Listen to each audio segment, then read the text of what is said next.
Assalamualaikum warahmatullahi wabarakatuh. UBSI mana suaranya? Tepuk tangannya dulu dong. Ini pertama kalinya gue stand up di sini. Perkenalkan gue Ate. Gue di sini umur sekarang udah 32, belum menikah. Makanya gue happy di UBSI ternyata banyak cewek-cewek solehahnya. Kayak mbak yang ini, aduh ya Allah solehah banget mbaknya. Kesini naik apa mbak? Motor? Mobil? Pasti nikungnya di sepertiga malam ya, hasoy. Alim. Pasti kalau dia ngesen tuh gak kayak ibu-ibu tuh yang ngesen kiri belok kanan, enggak, dia emang gak norak. Dia kalau ngesen kiri belok kiri, tapi mobilnya ke kanan. Dibuang sama dia ya. Gua di sini tuh nyari jodoh karena susah sekarang nyari pacar apalagi di zaman-zaman Gen Z. Syaratnya ada yang namanya love language. Ini buat yang belum tahu yang orang Bekasi nih ya. Yang pertama ada namanya word of affirmation, suka pujian. Dia suka banget dipuji cowoknya. Mau mukanya mirip ujung meja juga harus dibilang cantik, harus tuh. Apalagi misalkan kayak dia diajak kondangan. Udah MUA mahal-mahal. Minimal lo puji tuh, Ayang kamu hari ini cantik banget. Bahkan lebih cantik dari mempelai wanitanya. Walaupun pas dia cuci muka kayak mempelai pria, tapi harus lo puji. Kalau enggak putus lo. Yang kedua ada yang namanya quality time. Suka ketemu, love language-nya orang-orang nganggur. Lebih seneng ketemu ketimbang kerja. Kalau ketemu gak bisa jauh-jauh kayak orang lagi tethering tuh. Jauh dikit putus sama dia tuh. Yang ketiga ada namanya receiving gift, suka dikasih hadiah, love language-nya orang-orang celamitan. Dia mau ngambek sengambek apapun, kalau lu datang ke rumahnya bawa tas baru ngambeknya hilang. Makanya lu bawa pesulap aja tuh biar orangnya juga hilang. Yang keempat ada namanya itu act of service, suka dilayanin, love language-nya Fir'aun. Suka banget dilayanin. Kayak naik motor dipakein helm, naik mobil dibukain pintu, naik gerobak sayur ikat samping kangkung sama lo tuh. Yang kelima gue paling benci physical touch, suka disentuh, love language-nya orang-orang ketemu sama dia tuh minimal lo pegang tangannya pretekin jarinya dah tuh. Nah. Lo cara sama orang yang love language-nya physical touch gak bisa sholat lo. Ya gimana mau sholat udah wudhu sentuh lagi. Aku mau sholat ya lo Kristen. Makanya susah pacaran sama zaman sekarang itu love language. Apalagi ini ya, yang paling susah itu adalah kalau lo berniat nikah tapi kerjaan lo masih gitu-gitu aja. Gaji lo di bawah UMR, aduh susah. Ini pernah ditolak nih sama calon mertua. Jadi dulu gue pernah pacaran LDR, gue di Lampung dia di Jakarta. Kita ketemu sebulan sekali. Kadang gue ke Jakarta naik kapal, kadang dia ke Lampung naik kapal. Kadang gue inisiatif tuh, nemuin dia surprise aja gak bilang-bilang. Akhirnya kita sepapasan di laut tuh. Dia pengen ngasih surprise juga. Jangan ya LDR ya, bilang aja kalau mau ketemu dah. Itu 8 bulan gue pacaran sama dia kayak gitu tuh ketemu sebulan sekali. Tibalah di Malapetaka di bulan ke-8. Tiba-tiba ibunya nelpon gue dengan nada ketus. Dia bilang, halo, ya ibu, gimana sama anak saya? Ada niat mau nikahin? Ada bu, emang kenapa? Ya kalau kamu gak bisa nikahin dia tahun ini saya mau jodohin dia sama orang pajak. Buset mulutnya kata gue. Jiper gak lo, kaget gak? Kaget lah, soal saat itu gue di stand up belum apa-apa bang. Gue masih kerja honorer gaji 1,7 juta per bulan. Tiba-tiba dibetelin sama orang pajak. Ini ibaratnya kalau bola ya gue Tarkam lawan Madrid. Orang Tarkam juga kayak, wih kok Madrid? Mbappe-nya gak main kan? Itu juga kalau orang pajak tahu gaji gue 1,7 juta per bulan pasti dibilang gak usah bayar pajak apa-apa. Gak bantu negara juga kok itu. Ya gimana coba 1,7 juta per bulan disuruh nikahin anak orang mana siap ya kan. 400.000 aja udah buat rokok gue sendiri. 400.000 lagi buat makan sehari-hari. 600.000 buat cicilan mie ember. Sisa 300 mau gimana? Mau ngasih makan apa? Masa makan nasi lauknya tangan kiri? Teman-teman gue udah sukses, kalau bininya minta tas branded dikasih, gue paling tas mukena minta sama Allah kata gue. Elva, Rabani. Ayang aku mau Gucci kendi. Akhirnya kita disuruh putus galau gue.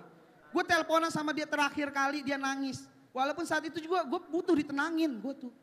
Dia bilang, Ayang kalau aku kangen sama kamu gimana? Di situ gue berusaha nenangin dia. Gue bilang, Yang kamu kan tahu aku lagi berkarir di stand up. Ingat janji aku sama kamu. Aku bakal bagusin karir aku di stand up sampai aku bisa masuk TV. Jadi kalau kamu kangen bisa lihat aku di situ.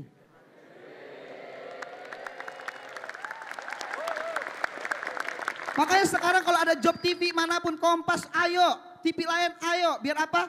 Biar ibunya kalau nonton TV ngeliat gua mulu. Paling ada Haji Andre lah, ada ate-nya. Rapi amat nah, ate lagi. Dipatin TV dia dengar lagu ate lagi. Terate-ate dia. Lo bilang tuh. Soalnya dia bilang apa? Gue bilang, kata gue, Tante bisa gak sih kalau 2 tahun lagi mungkin aku udah siap, aku bakal bekerja keras. Dia bilang apa yang bikin gue sakit hati? Dia bilang, udah mendingan kalian putus aja. Soalnya mau ditunggu 5 tahun lagi juga gak bakal ada masa depannya. Gaji kamu kecil. Sakit. Itu emak gue kalau denger dijambak tuh jilbab dia. Dadanya digebuk sampai bunyi Netflix, dem-dem. Anak gue loh. Makanya sekarang karir gue bagus-bagusin. Mungkin kalian ada tahu di YouTube gue sama Om Deddy Somasi, ya kan? Stafsus ya. Di TV juga gue udah tektokan sama Haji Andre. Sekarang emaknya kalau nonton TV ngeliat gue tuh, lo lihat tuh gak ada masa depannya. Sekarang pajak gue aja bisa ngidupin anak lo.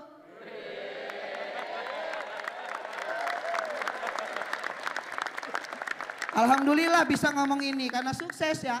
Kalau enggak mah udah gitu-gitu aja gue. Tapi namanya kesuksesan emang harus diraih gitu.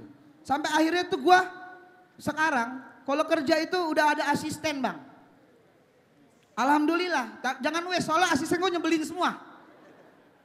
Gue punya asisten ada gonta-ganti udah 4 kali. Pertama gue ajak anak komunitas stand up Lampung, saya dari Lampung pak. Anak Lampung saya ajak, namanya Zain. Saya ajak jadi asisten 2 bulan resign, mentalnya. Masalahnya yang bikin sakit hati, abis resign dari gue dia kerja di pet shop. Lebih milih ngurus kucing ketimbang ngurus gue. Padahal gue makannya Whiskas juga loh. Gue diginiin juga luluh. Akhirnya gue ganti lagi asisten namanya Rido tapi orangnya nggak diridoi. Ini gue kasih gambaran tentang Rido ya. Rido itu tuh orangnya lugu tapi gayanya urakan. Nih gue kasih fisiknya deh biar lo kebayang orangnya ya. Kulitnya hitam dop. Dia kalau nengok gini kayak siluet Tulus. Ya, gue nggak masalah dengan itu. Masalah dia kalau ngomong mulutnya bau karbu. Gue suka nggak fokus tuh. Yang paling nyebelin adalah dia tuh susah banget. Namanya kan masih debut ya, masih pertama kali jadi asisten. Gue ajarin, Dok, kalau ngikut gue seenggak-enggaknya baju rapi deh karena ngejob gitu. Pernah Pak, saya ngejob pejabat semua Pak, acaranya penting. Dia datang pakai apa Pak? Minimal kan pakai kemeja. Ini nggak pakai baju seringai lusuh. Katanya ini vintage bang, vintage kalau yang pakai Jeffrey Nicole. Kalau lo kan Jeffrey Pocong Mumun kata gua. Jadi kayak Paul Pogba pakai baju metal doang gitu. Udah tuh suka ngilang kalau lagi ngejob. Ngapain Pak ke WC? Akhirnya gua ganti lagi asisten namanya Mufid. Ini sekarang masih jalan sama gua dia. Orangnya nih Mufid itu dari Lampung. Tapi asli Jawa. Ibaratnya kayak begal tapi sopan gitu. Kalau nggak begal nggak nodong senjata tapi jempol gitu boleh diancem nggak gitu. Kebayang ya? Bayang ya? Dia tuh jadi tim kreatif sekaligus asisten. Gue tuh suka sebel sama dia tuh kan tinggal serumah sama gue ya. Orangnya berantakan banget bang. Lo tahu rumah susun?